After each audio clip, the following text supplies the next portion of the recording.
Guys আমি আজকে আপনাদেরকে এগ পাস্তা রেসিপি করে দেখাবো। আমি এখানে 200 গ্রাম মতন পাস্তা নিয়ে নিয়েছি।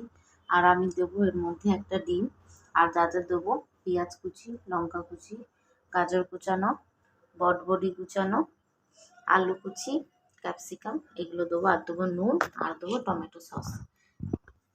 দেখুন গাইস আমি এখানে একটা বাটিতে জল বসিয়ে দিয়েছি। এর মধ্যে আমি নুন দিয়ে দেবো। নুন দিয়ে জলটা যখন ভালোভাবে ফুটে উঠবে তারপরে আমি পাস্তাগুলো দিয়ে দেবো। আমি এবার নুনটা দিয়ে দিলাম। আমি আমার আন্দাজ মতো নুনটা দিয়ে দিলাম। জলটা ফুটে উঠে তারপর আমি পাস্তাটা দিয়ে দিচ্ছি। গাইস দেখুন আমার জলটা ফুটে গেছে। এবার আমি পাস্তাগুলো দিয়ে দেবো।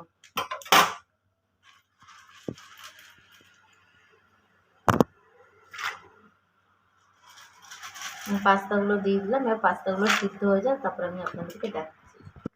গাইস দেখুন আমার পাস্তাটা সেদ্ধ হয়ে গেছে। এবার আমি একটা ঝুড়িতে নামিয়ে তারপর ভালো করে আমি ঠান্ডা জলে ধুয়ে দেবো। গাইস দেখুন আমি আর একটা বাটিতে জল বসিয়ে দিয়েছি। আমি এর মধ্যে নুন দিয়ে দিচ্ছি।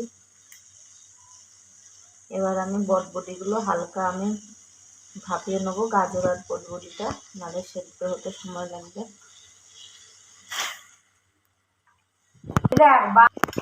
গাইস দেখুন আমার এটা আমি বেশি সেদ্ধ করি না, একদম অল্প সেদ্ধ করে হালকা ভাপিয়ে নিয়েছি। এবার আমি এটা নামিয়ে নেবো। নামিয়ে নিয়ে আমি ঠান্ডা জলে ধুয়ে নেবো, যাতে আমার সবজির রঙটা যাতে নষ্ট না হয়।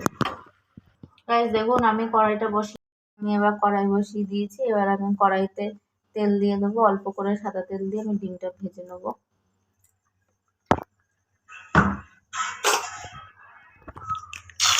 দেখুন আমি ডিমটাকে ধীরে ধীরে করে ভাজবো, ভেজে আমি তুলে দেবো। আমার ডিমটা ভাজা হয়ে গেছে। এবার আমি ডিমটা নামিয়ে নেবো। দেখুন এবার আমি ওই কড়াইতে আবার তেল দিয়ে দিচ্ছি। আন্দাজ মতন আমি সাদা তেল দিয়ে দিলাম। আর দেখুন আমার তেলটা গরম হয়ে গেছে। এবার আমি পেঁয়াজ কুচি আর কাঁচা লঙ্কা কুচানোটা দিয়ে দেবো।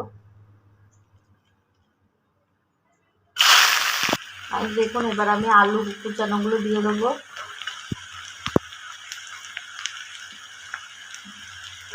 দিয়ে আমি আলুটা একটু ভাজা ভাজা করে নেবো। আলুটা সেদ্ধ করার জন্য আমি কিছুক্ষণের জন্য ঢাকা দিয়ে রেখে দিচ্ছি। তারপরে আমি দেখাচ্ছি। এবার আমি আমার ঢাকনাটা খুলে দিচ্ছি।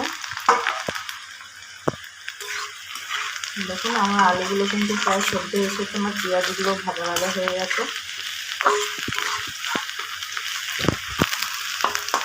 এবার আমি সেদ্ধ করে রাখা পাস্তাগুলো আমি দিয়ে দেবো।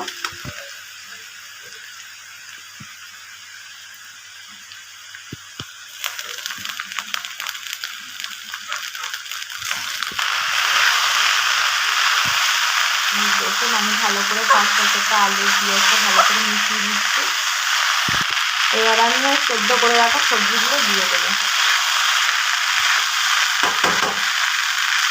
যা যা সবজি ছিল আমি সব সবজিগুলো দিয়ে দিলাম।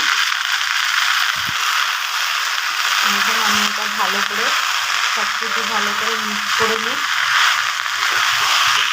আর এবার আমি আমার আন্দাজ মতো নুন দিয়ে দিলাম।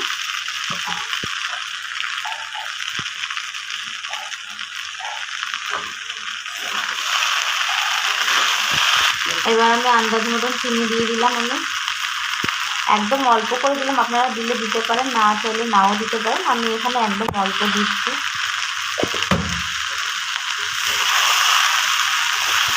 দিয়ে আমি এটা ভালো করে হালকা ভাজা ভাজা করে নেব। সবশেষে আমি এবার ডিমটা দিয়ে দেবো। ডিমটা দিয়ে আমি এটা ভালো করে নেড়ে ভাজা ভাজা করে আমি নামিয়ে নেবো।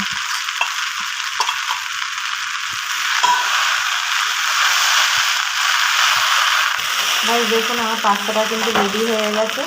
আমি ভালোভাবে পাস্তাটা বানিয়ে নিয়েছি, ভালো করে ভেজে ভেজে।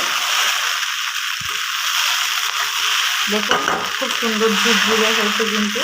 আমি এবার নামিয়ে নেবো পাস্তা। গাইস দেখুন আমি নামিয়ে নিয়েছি, আর আমি ওপরের থেকে সসও দিয়ে দিয়েছি। আপনারা এইভাবে বাড়িতে একবার পাস্তাটা বানিয়ে দেখবেন। বাচ্চাদের এটা খুব স্বাস্থ্যকর, সবজিও খাওয়া হবে, তার সাথে পাস্তাটাও খাওয়া হবে। আর রেসিপিটা খুব টেস্ট হয়েছে। আপনারা এরকমভাবে ভিডিওটা দেখে সম্পূর্ণভাবে দেখে বাড়িতে বানিয়ে খাবেন। আর যদি ভালো লেগে থাকে লাইক, কমেন্ট আর শেয়ার করে দেবেন। আর সাবস্ক্রাইব করতে ভুলবেন না।